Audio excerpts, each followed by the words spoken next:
दुर्ग से तिवारी अरे राजा जी कहेल दुर्ग से तिवारी। अगर बात सही लगी तो दोनों हाथ उठा के तब थप्पड़ी बजा के हौसला बढ़ाया, ताली बजा के। हिंदी में ताली, भोजपुरी में थप्पड़ी।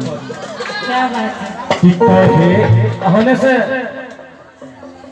आप लोग को सुनाई नहीं दे रहा है कि आवाज वहां नहीं पहुंच रहा है, बुझाता होने से हो लोग बाप रे बाप होने को नजर नहीं जा रहा है। बोलिए सच्चे दरबार की, शेरा वाली मैया की। और यही कोरोना काल में एगो और केस आई, एक जने के मरद 4 साल पर घर से दिल्ली से बदौरी, 4 साल बेचारा बाहर रहे। 4 साल बाद घरे आई, और जैसे घरे आए गांव के लोग हाला कर इसको अलग करो, दूर करो, इसको क्वारंटाइन करो। मेरा बहुत दिया कि जा ये कोरोना तोरा आगे लगो, जब जा धनक जा कह दिया कि हाय रे कोरोना, हाय हाय रे कोरोना,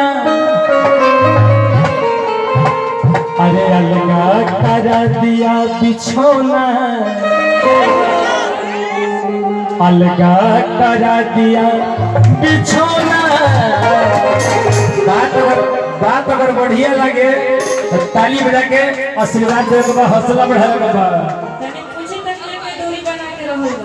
सब कोई दूरिया बना के अरे आग लागो तोरा कोरोना, आग लागो कोरोना। कृपया दूरी बना कर रखें, कीप डिस्टेंस। अलगा करा दिया बिछौना, हाय हाय कोरोना,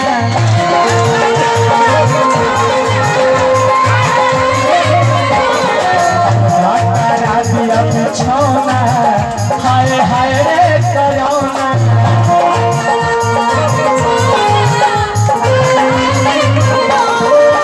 हाय रे कोरोना, हाय हाय रे कोरोना,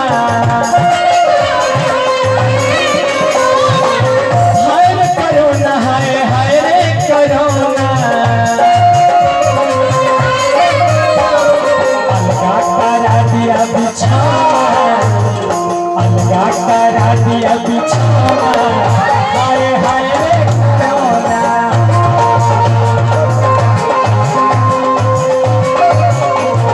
अलगा करा दिया बिछौना, हाय हाय रे कोरोना।